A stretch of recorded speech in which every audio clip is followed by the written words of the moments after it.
Em 1 Samuel capítulo 13, assim nos diz o Senhor: Saul havia reinado em Israel durante 1 ano.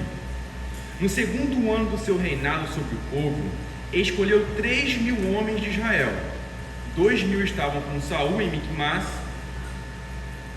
e na região montanhosa de Betel, e 1.000 estavam com Jonatas em Gibeá de Benjamim.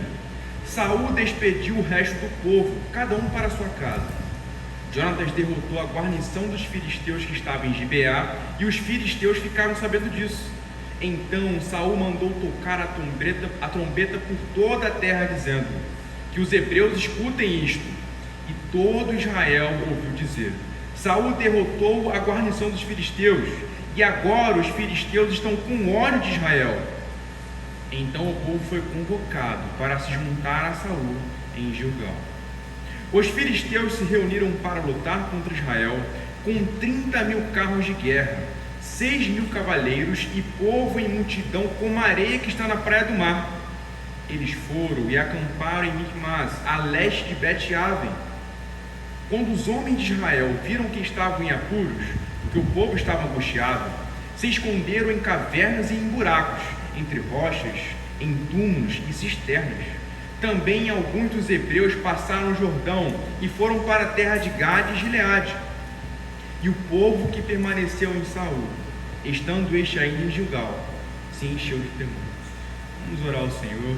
Nosso objetivo é expor hoje todo o capítulo de 1 Samuel capítulo 13. No entanto, essa perícope aqui, esse recorte do texto, já nos ajuda na leitura inicial. Vamos orar ao Senhor, pedindo para que Ele nos conceda graça nessa noite. Senhor, nós bendizemos o nome santo do Senhor nessa noite. Pedimos a Ti a Sua proximidade nos ensinando esse texto. Pedimos a Ti que esclareça o nosso entendimento pelo poder do Teu Espírito Santo, para que nós possamos ouvir a Sua voz e assim sermos transformados por Ti. Nos ajude, Senhor, que o Senhor torne clara a compreensão desse texto, para que toda vez que nós viemos a lê-lo, nós possamos compreender de conformidade como o Senhor o revelou, e também, Senhor, que seja uma experiência transformadora para as nossas próprias vidas, em nome do Seu Filho Jesus. Amém. Amém. O tema da nossa mensagem hoje, do nosso estudo, é acerca do declínio de Saul. E qual seria o contexto desse declínio? Só para que a gente possa aqui entender o porquê deste tema. O contexto desse declínio é o fato de que Saul, desde alguns capítulos atrás, em 1 Samuel, estava passando por um processo de confirmação do seu reinado. Ele já havia sido declarado por Deus, através do profeta Samuel, como rei que Deus tinha escolhido, tinha eleito para poder servir o seu povo no que diz respeito ao reinado. No entanto, Saul estava passando por processos de confirmação até que o seu trono pudesse se estabelecer. A penúltima confirmação, antes desta que nós veremos aqui nesse texto, acontece no capítulo 11, que foi quando Saul desbaratou o rei Naás, o Amonita, que estava vindo contra o povo de Israel a fim de prevalecer contra ele, o que o povo de Israel estava temendo grandemente. No entanto, quando chega aqui no capítulo 13, o que seria esta última confirmação do reinado de Saul? Em vez de ascendência, em vez de ir adiante, ao invés dessa confirmação que estabelecesse o seu reino, ele declina, ele se perde, ele volta atrás. Isso nós vamos ver aqui em como isso veio se processar à medida que nós meditarmos sobre esse texto. Mas antes de que eu entre no texto bíblico com vocês, eu quero trazer um conceito, porque isso pode nos situar em como Saul está experimentando essa realidade. Há um teólogo chamado Rosas John Rushdoony. Esse teólogo foi um importante teólogo do século passado. Ele foi expressivo em como expôs teologia, em como fez críticas culturais através da cosmovisão bíblica. Ele foi muito importante em muito sentido. E ele traz um conceito que eu tomei para a minha própria vida e creio que você possa tomar para a sua vida também. Criticando os cristãos do nosso tempo, ele vai dizer que os cristãos do nosso tempo sofrem de autismo espiritual. Não creio que a expressão autismo aqui usada por ele seja a melhor, mas o conceito dele é importante. Quando Rushdoony fala sobre autismo espiritual, ele está falando sobre uma excessiva centralização em si mesmo. Então, quando se pensa em vida cristã, pensa-se em como se pode sentir e experimentar. pensa-se em como se pode ser beneficiado em relação a isso, pensa-se em como se pode prosperar, como já vimos em muitos contextos. Então, há uma crise no nosso tempo, no tempo contemporâneo que nós vivemos hoje, de excessiva centralização em si mesmo. E é aquela questão: quando o homem está centralizado em si mesmo, Deus não está no centro. Quando o homem está centralizado em si mesmo, voltado para si mesmo, Deus fica descentralizado, por assim dizer, na mentalidade, na vivência das pessoas. Isso é claro, muitas coisas cooperaram com isso, como o humanismo secular sendo misturado com fé cristã, enfim, muitas coisas assim. E o humanismo secular é justamente a ideia que tende a colocar o homem como centro de todas as coisas, o homem como ponto de partida sobre todas as coisas. Por que é importante trazer esse conceito aqui em relação ao rei Saul? Porque o rei Saul tinha uma escolha: ou de uma obediência irrestrita a Deus, ou então de manter a segurança do seu reinado. E ele não escolheu o caminho da obediência irrestrita a Deus. Ele preferiu o caminho de segurança que pudesse trazer benefício para si mesmo. Portanto, nós poderíamos dizer que, assim como os cristãos contemporâneos, Saul também é alguém que sofria de, segundo Rushduni, de autismo espiritual. O benefício, a posição, a segurança do seu reinado estava acima da glória do Senhor e da obediência ao seu reino. Que o Senhor não nos permita ou nos ajude, neste caso, a não sermos pegos no mesmo problema e assim nos conduza. Eu gostaria de trabalhar com vocês hoje 2 pontos com base nesse texto. O primeiro é o momento do desespero, porque existe um período aqui de intenso problema levantado pelo texto. E depois, acerca do declínio do rei, que nós já sinalizamos que vai ser, que é a nossa ideia central aqui. Eu gostaria que vocês fossem comigo, portanto, até o versículo 1, até o versículo 3, onde nós vamos começar a nossa exposição. E aqui começa o problema que o texto levanta. 1 Samuel capítulo 13. Saul havia reinado em Israel durante 1 ano. No 2º ano do seu reinado sobre o povo, escolheu 3.000 homens de Israel. 2.000 estavam com Saul em Miquimás e na região montanhosa de Betel, e 1.000 estavam com Jonatas em Gibeá de Benjamim. Saul despediu o resto do povo, cada um para a sua casa. Jonatas derrotou a guarnição dos filisteus que estava em Gibeá, e os filisteus ficaram sabendo disso. Então Saul mandou tocar a trombeta por toda a terra, dizendo: que os homens hebreus escutem isto. Antes de começar aqui a pintar o cenário de desvantagem que o texto está colocando para nós aqui, e eu vou explicar o que é essa desvantagem, o texto se inicia trazendo um problema. Jonatas, o filho de Saul, o filho primogênito de Saul, havia dado contra, ou se colocado contra si, tomado uma postura de oposição aos filisteus, o que trouxe problema para todo Israel, no sentido de que Israel agora ficou sob ameaça. Então, o que vai acontecer a partir disso é que Saul faz uma espécie de convocação militar. Vocês devem ter visto aqui no versículo 3, que Saul ordena que seja tocada a trombeta. Sempre que na antiguidade se falava em termos de tocar a trombeta, era para convocar os homens à batalha. Então, olha só, nós estamos sob ameaça. Os filisteus estão vindo contra nós, portanto vamos tocar a trombeta. Nós precisamos de um exército que esteja ao nosso lado para lidar aqui com os filisteus. Agora, por qual razão eles precisavam de um exército grande, por assim dizer? Se vocês observarem, Saul aqui tinha 3.000 homens que eram do seu exército pessoal, mas isso não era suficiente. E por que não era suficiente? Observando aqui a partir do versículo 5, fica um pouquinho mais claro para nós. Primeiro, o verso 5 vai dizer: os filisteus se reuniram para lutar contra Israel com 30.000 carros de guerra, 6.000 cavaleiros, e o povo em multidão como a areia que está na praia do mar. Então, observe o seguinte: 30.000 carros de 6.000 cavaleiros. Sabe o que significa isso aqui? É como se eles tivessem 30.000 tanques de guerra, uma linguagem um pouco mais moderna. E olhando aqui o versículo 19, só para fazer um comparativo em como os filisteus estavam e se situavam e o povo de Israel, observem só, verso 19 do capítulo 13. O texto diz o seguinte: ora, em toda a terra de Israel não havia um único ferreiro, porque os filisteus tinham dito, para que os hebreus não façam espadas nem lanças. Qual nação que quer lutar contra o exército inimigo não tem um ferreiro no seu próprio país, no seu próprio contexto. Observa como isso aqui é loucura quase. O que o texto quer nos mostrar é que o exército dos filisteus tinha um avanço tecnológico militar muito maior do que o próprio contexto de Israel. Eles estavam muito além disso, muito além. Portanto, de acordo com o exército deles, que os filisteus possuíam, Israel não poderiam levar qualquer tipo de vantagem. Eles não poderiam vencer em termos de armamento. Não sei se alguém aqui já viu o filme O Último Samurai, que é um filme belíssimo, é um bom filme. No final deste filme, ou seja, enfim, no contexto de guerra principal desse filme, o que vai acontecer é que você tem um monte de samurais de espada, porque era o contexto do século XIX ainda, enfrentando um exército inglês com armas na mão. A pergunta que eu faço é a seguinte: é impossível um exército com armas na mão perder para um exército que vem com espada? É porque quando você tem mais tecnologia para uma batalha, é evidente que você vai vencer. Então não era possível que isso acontecesse.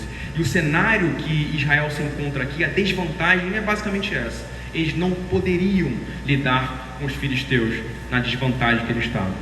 E além de um poderio, uma tecnologia bélica maior, os filisteus também estavam em número maior. Ainda no versículo 5, o texto vai dizer que o povo em multidão, como a areia que está na praia do mar. Vocês conseguem ver aí? Versículo 5: o povo estava com uma multidão como a areia que está na praia do mar. Ou seja, era incontável o número de pessoas que estavam vindo combater contra Israel. Eram muitas pessoas. Então, qual é o cenário que a gente tem aqui no povo de Israel? Desvantagem. Eles não conseguem vencer, humanamente falando. Não podem lidar com isso dessa forma. Agora, o texto também vai descrever como o povo de Israel vai reagir. Então, imagina esse povo olhando para aquele outro exército inimigo, cheio de armas, com uma capacidade militar muito maior, em um número muito maior, e se vê aquém de vencer aquela guerra. Então o povo começa a reagir a isso. O verso 6 do capítulo 13 vai dizer o seguinte: quando os homens de Israel viram que estavam em apuros, que o povo estava angustiado, se esconderam em cavernas e em buracos, entre rochas, em túmulos e cisternas. Qual é a reação do povo de Israel num cenário de desvantagem? Eles fogem, eles abandonam o cenário da guerra, eles não vão permanecer ali. E o versículo 8 vai dizer o seguinte, verso 8 aqui: Saul esperou 7 dias, segundo o prazo determinado por Samuel. Mas como Samuel não vinha a Gilgal, o povo foi se espalhando dali. Por que a leitura do versículo 8 aqui neste momento? É porque alguns homens, diante desse cenário de deserção, alguns homens permaneceram. Mas até esses que permaneceram, dado momento, começaram a sair dali, começaram a fugir dali do cenário de guerra. Porque todos aqueles homens estavam amedrontados. No final das contas, o que podia se esperar é que todos iriam embora e não teriam como derrotar o exército inimigo, os filisteus. Antes mesmo que a guerra acontecesse, o povo de Israel já estava acovardado e, portanto, fugindo, e, portanto, recuando da situação da guerra. A pergunta que eu faço para vocês é a seguinte: humanamente falando, é justificável a deserção? Faz sentido em desvantagem querer fugir? Em certo nível, sim. Mas não diante do Deus que esse povo tinha, que tinha aliança com esse povo do modo como tinha, e diante da história que eles vivenciavam com esse Deus. Não tinha lógica diante do Deus que eles serviam e daquilo que Deus já havia feito em pouco tempo na vida da nação, na vida deste povo. Alguns textos bíblicos um pouco anterior nos demonstram isso. Vão comigo até 1 Samuel capítulo 7.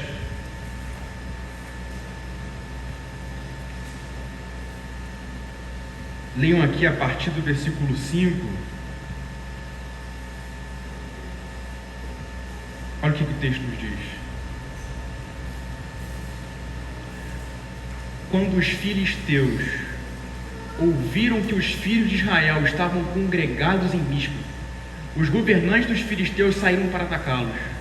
Quando os filhos de Israel ouviram isso, tiveram medo dos filisteus. Então os filhos de Israel disseram a Samuel: não cesse de clamar ao Senhor nosso Deus por nós, para que Ele nos livre das mãos dos filisteus. E o texto continua: então Samuel pegou um cordeiro que ainda mamava e o sacrificou em holocausto ao Senhor. Samuel clamou ao Senhor por Israel e o Senhor lhe respondeu. Enquanto Samuel oferecia o holocausto, os filisteus chegaram para lutar contra Israel. Mas naquele dia o Senhor trovejou com um grande estrondo sobre os filisteus. Eles entraram em pânico e foram derrotados pelos filhos de Israel. Os homens de Israel saíram de Mispa, perseguindo os filisteus, e os derrotaram até abaixo de Bet-Car. Perceba, o povo aqui está num cenário de desvantagem, mas o que acontece? Deus intervém e o povo vence. Isso aqui não faz muito tempo até esse ocorrido que eles estão vivenciando neste momento. A história que eles vivenciavam diante de Deus é totalmente diferente do cenário de covardia. Deveriam projetar neles encorajamento. Nós temos um bom Deus. Nós temos um Deus presente e poderoso. Portanto, vamos permanecer nesse cenário que é totalmente contrário a nós. O que falar também da própria redenção que Deus fez pelo povo de Israel, como está em Êxodo capítulo 15, versículo 19. O povo de Israel em um cenário parecido com esse, no entanto, mesmo assim permaneceu. Êxodo capítulo 15, verso 19. Porque os cavalos de Faraó, com seus carros de guerra e com seus cavaleiros, entraram no mar, e o Senhor fez com que as águas do mar voltassem e os cobrissem. Mas os filhos de Israel passaram a pé enxuto pelo meio do mar. Novamente, esse texto aqui fala de uma situação que o povo também estava sob angústia, estava em desvantagem total. Mas o resultado final não é perda e desolação para o povo, mas vitória por conta do Senhor. Há muitos outros contextos, como por exemplo, Josué capítulo 11, ou então 1 Samuel capítulo 11, como nós tivemos exposição algumas semanas atrás, de como Deus, através de Saul, libertou o povo de um modo inimaginável. O povo tinha fé nas circunstâncias e no cenário diante deles, mas não no Deus que estava fazendo tantas coisas por eles, e vinha fazendo tantas coisas por eles já há tanto tempo. Tem mais uma passagem, Êxodo capítulo 6, versículos 6 e 7. Além daquilo que Deus tinha feito na história do povo, tem aquilo que Deus se comprometeu a fazer pelo povo. Êxodo capítulo 6, versos 6 e 7. Portanto, diga aos filhos de Israel, o Senhor falando para o povo: eu sou o Senhor, vou tirá-los dos trabalhos pesados no Egito, vou livrá-los da escravidão, vou resgatar vocês com o braço estendido e com grandes manifestações de juízo. Eu os tomarei por meu povo e serei o seu Deus, e vocês saberão que eu sou o Senhor, seu Deus, que os tiro dos trabalhos pesados no Egito. No contexto da escravidão no Egito, Deus se comprometeu a ser o Deus desse povo. Deus se comprometeu a estar com esse povo. Isso aqui é uma palavra pactual sendo empenhada, ou seja, eu faço uma aliança com vocês e vou caminhar com vocês até o final. Eu não vou deixar vocês desamparados. Mas o povo compara as circunstâncias com toda a realidade que eles viveram atrás e conheceram atrás e sabem do seu Deus, e deixa que as circunstâncias pesem mais e portanto se acovardam. O que o povo de Israel deveria crer diante dessa situação? Que o Deus que empenhou a palavra, aliança e pacto, o Deus que nos salvou em nossas circunstâncias difíceis, e o Deus que tem feito isso em toda a história da redenção, em toda a história da salvação até aqui, continuará a fazer. Mas não é o modo como eles lidam com isso. Deus está presente. Deus está presente. Deus está presente com o seu povo. De que modo isso nos serve em termos de aplicação? É que Deus está sempre empenhado em livrar os seus servos. Deus está sempre próximo dos seus servos e não se afasta deles e não os deixa. Pode ser qualquer tipo de circunstâncias de angústia ou de dor. Deus está próximo e empenhado, comprometido. Pensem comigo. O Deus Todo-Poderoso, misericordioso e bom está empenhado. Significa que Ele não vai abandonar o compromisso que Ele tem de salvar e libertar o seu povo, independente do momento e das circunstâncias. Não são elas que devem ditar como nós reagimos. Qual foi a reação do povo aqui? Covardia. O que deve ditar o modo como reagimos é a palavra empenhada de Deus por seu povo e os atos redentores de Deus na história do seu povo.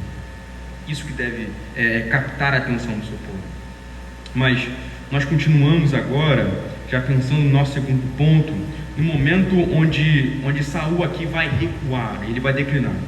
E observe, Ele está diante de um momento de tensão, ele está num contexto de desvantagem, o exército que ele convocou, está todo mundo indo embora, é um cenário desesperador, sem dúvida alguma.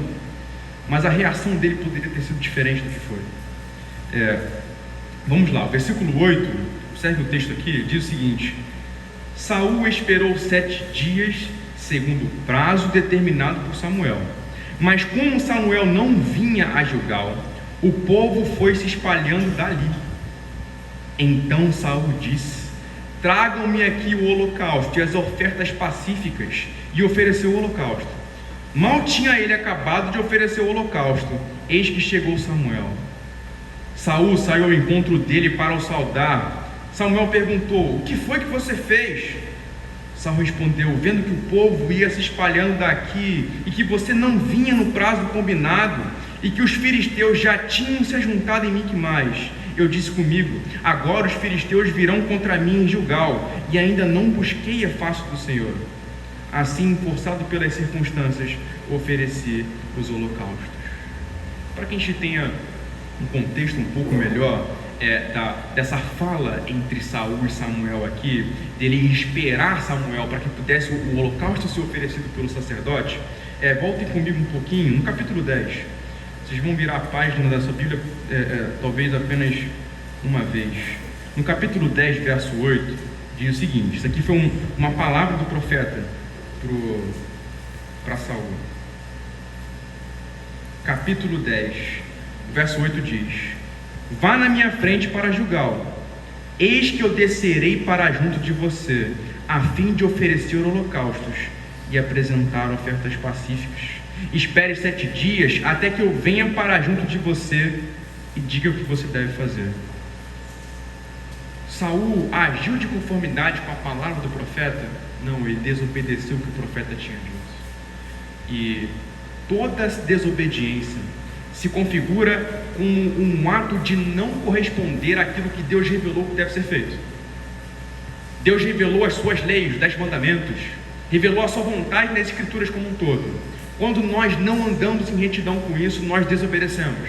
Desobedecer a Deus, portanto, é andar em descompromisso com a palavra que Ele criou, com aquilo que Ele disse que deveria ser feito. O que o profeta disse para Saul? Saul, me espera. O que Saul fez? Ele se precipitou diante das circunstâncias e fez o que não deveria ser feito. O cerne da desobediência de Saul aqui é a alta preocupação e valor a ser dado a si mesmo, porque a obediência por vezes nos coloca às vezes de risco de perdas, em riscos onde as coisas podem ficar difíceis para nós, não favoráveis a nós, e assim nós nos darmos mal, por assim dizer. Mas Saul não quis esse risco não. Ele queria estabelecer a segurança do seu reinado e o apoio do povo. Saul ofertando um sacrifício ali e assim recebendo o favor do Senhor, de alguma maneira ele poderia esperar que o povo viesse apoiá-lo, ou então que ele comprasse o favor divino para poder favorecer o povo e ele mesmo o seu reinado. Então o cerne do problema de Saul com a desobediência é o valor exacerbado que ele dá a si mesmo, é o valor que ele está dando a si mesmo e a sua segurança em prol da própria glória de Deus e obediência a Ele. Percebe esse caminho? Benefício de mim mesmo, minha própria segurança, ao invés da glória do Senhor e a fidelidade ao Senhor. O texto continua dizendo, versículo 12: eu disse comigo, agora os filisteus virão contra mim em Gilgal, e eu ainda não busquei a face do Senhor. Assim, forçado pelas circunstâncias, ofereci o holocausto. Novamente, o valor à posição, o desvalor, ou desvalorizar a fidelidade ao Senhor. Saul colocou as duas coisas na balança. O que eu vou valorizar mais? A minha segurança e a segurança do meu ministério, por assim dizer, ou da minha posição aqui, ou então do próprio Senhor, ou a fidelidade ao Senhor nesse sentido. E ele escolheu por segurança própria. E o texto vai demonstrar que Deus reprova essa atitude de Saul, o que significa que a fidelidade de Deus está sempre acima dos nossos benefícios. A fidelidade ao Senhor está sempre acima dos riscos que nós podemos correr em prol dela. Ou seja, vale a pena ser fiel ao Senhor, independente dos riscos que isso pode nos trazer. Ser fiel ao Senhor está sempre acima dos sacrifícios que podem vir sobre nós. Fidelidade ao Senhor, mesmo que isso traga sacrifícios para nós, mesmo que isso seja custoso para nós. E eu não falo isso de forma hipotética, é porque isso vai ser custoso para nós. Quando falo sobre fidelidade custar algo, não é porque pode ser que aconteça no caminho da obediência, é porque vai acontecer. Vai acontecer. Seja a possibilidade de perder o emprego pela fidelidade ao Senhor, seja a possibilidade de talvez, comprometer uma amizade por fidelidade ao Senhor. Muitas coisas têm de acontecer em risco de nós mesmos por sermos fiéis ao Senhor. Verso 13. Então Samuel disse a Saul: você cometeu uma loucura, não guardando o mandamento que o Senhor seu Deus lhe ordenou, pois o Senhor teria confirmado para sempre o seu reinado sobre Israel. O termo loucura aqui no original, ele carrega um sentido tanto de um ato moral quanto de um ato mental. Isso nos lembra um pouquinho Provérbios, né? Onde o verdadeiro entender tem a ver com o modo como se vive. Mas perceba, é tanto um aspecto mental quanto moral. O que Samuel está querendo dizer para Saul é o seguinte: cara, você não tem um mínimo entendimento do que você está fazendo, você não compreende a gravidade do que você está fazendo. Saul se precipita na decisão que ele toma por desconhecimento de Deus. É importante enfatizar isso. O nosso desconhecimento ou falta de discernimento do Senhor pode nos levar a atitudes precipitadas pecaminosas. Conhecer verdadeiramente a Deus pessoalmente, intelectualmente, pode nos orientar em como nós nos posicionamos em determinadas circunstâncias. A falta de discernimento de Saul fez com que Saul não confiasse no Senhor. Se ele tivesse profundo discernimento daquilo que Deus já havia operado na redenção de Israel, ele não teria procedido da mesma maneira. Segundo aspecto, Saul de alguma maneira demonstra uma teologia distorcida, porque ele coloca o sacrifício acima da obediência e tem a impressão de que talvez o sacrifício tivesse um valor excedente para conquistar o favor de Deus. Então é como se através daquilo que ele fizesse ali, Deus então fosse socorrer o seu povo. Deixa eu oferecer esse sacrifício aqui que o Senhor vai nos atender. Deus não é como as outras divindades pagãs do tempo de Saul, onde você deveria propiciar essa divindade para que Deus fosse favorável de alguma forma. Não, esse é o Deus supremo, cuja iniciativa de graça sempre parte dele, cuja vontade de abençoar parte do Senhor. Portanto, ele partiu do ponto errado, do ponto equivocado, como se o sacrifício pudesse garantir alguma coisa. Terceiro aspecto, desconsideração pelo ministério sacerdotal. Reis não podem ofertar sacrifício de acordo com a lei de Deus. Pessoas, ou o povo de Israel também não poderia ofertar sacrifício, porque não eram sacerdotes. Samuel foi consagrado para esse ofício, ele poderia ofertá-lo. Ainda que ele tivesse os dois ofícios ali no seu próprio fazer, tanto como profeta como sacerdote, Saul não era sacerdote, ele não poderia fazer isso. Portanto, ele desconsidera uma prescrição bíblica do Antigo Testamento e age como ele quer. Percebe? O desagrado de Deus em relação a Saul vem por uma total negligência da sua pessoa e da sua vontade revelada. E isso levou o rei ao declínio, levou ele à condição em que ele foi parar. Nós estamos diante de um cenário de uma história triste, profundamente triste. E o desfecho da história de Saul mais para frente não terá, digamos, uma reviravolta em relação a isso. Será de um declínio ainda maior conforme o tempo passa. Isso é muito triste e muito complicado de se pensar. Mas a boa nova que nós podemos considerar hoje aqui, até para o nosso desfecho, é de que houve um rei que não veio a fracassar. Saul fracassou, Saul caiu, mas houve um rei que não fracassou. E esse rei é Jesus. Jesus não fracassou, Jesus não voltou atrás, e não significa que ele não tenha sido provado. Não significa que ele não tenha estado diante de inimigos.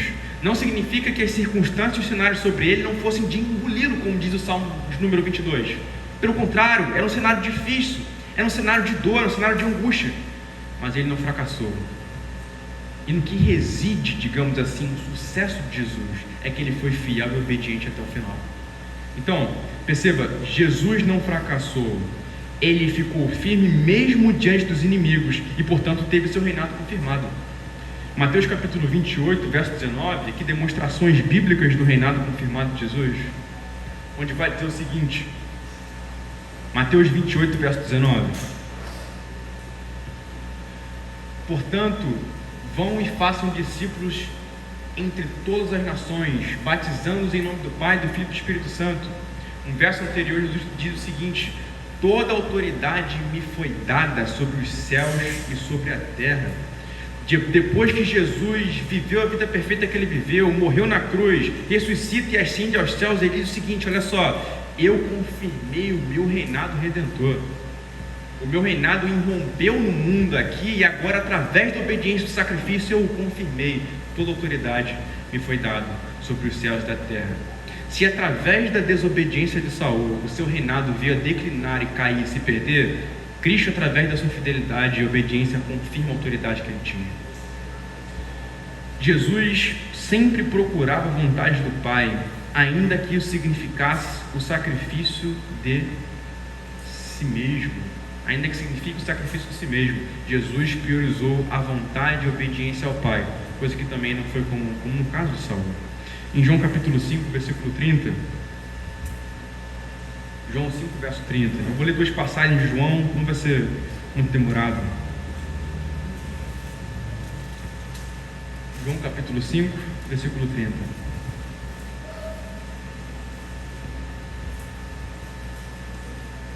Jesus diz o seguinte: eu nada posso fazer por mim mesmo. Assim como ouço, julgo. O meu juízo é justo, porque não procura a minha própria vontade, e sim a daquele que me enviou. Percebe? Mesmo em oposição, Jesus está dizendo: a vontade do Pai que importa mais do que a minha. Capítulo 6, versículo 38 do Evangelho de João. Um pouco depois: porque eu desci do céu não para fazer a minha própria vontade, mas a vontade daquele que me enviou. Jesus estava disposto a perseverar até o final, por obediência ao Pai. E por último, aqui para concluir o nosso estudo, o reinado de Jesus Cristo é segurança para nós. Vocês percebem que o reinado de Saul não ofertou a segurança ao povo, o povo fugiu de medo, o povo fugiu covarde, mas o reinado de Jesus garante segurança e vitória contra os inimigos. Jesus vai dizer para os seus discípulos com clareza: tenham bom ânimo, porque eu venci o mundo. O reinado de Cristo é próspero e vencedor, e se estamos nele com ele e submissos ao seu reinado, não precisamos ter medo, não precisamos nos acovardar, porque o Senhor assegura a nossa liberdade e a nossa firmeza nele. Gostaria de orar com vocês e clamo a vocês para que tenham esperança no Rei Jesus Cristo, para que consolidem o coração nele. De fato, não é frustrante isso. Oremos ao Senhor. Pai, nós bendizemos o Teu nome nessa noite. Nós Te bendizemos e louvamos por Jesus Cristo, Seu Filho. Obrigado, Senhor, porque Ele permaneceu até o fim, permaneceu até a morte, foi obediente, não recuou diante da oposição, Senhor, mesmo sofrendo angústias. E o Senhor nos liberta através dele, Senhor. Não há filisteus que podem vir contra o seu povo, porque Cristo já desbaratou este exército. Nós te louvamos, Senhor, porque seja o pecado, seja o mundo, seja Satanás, o Senhor nos colocou numa posição de vitória ao nos incluir em seu reino. Conduza-nos, Senhor, e firma nosso coração em Ti, em nome de Jesus. Amém e amém.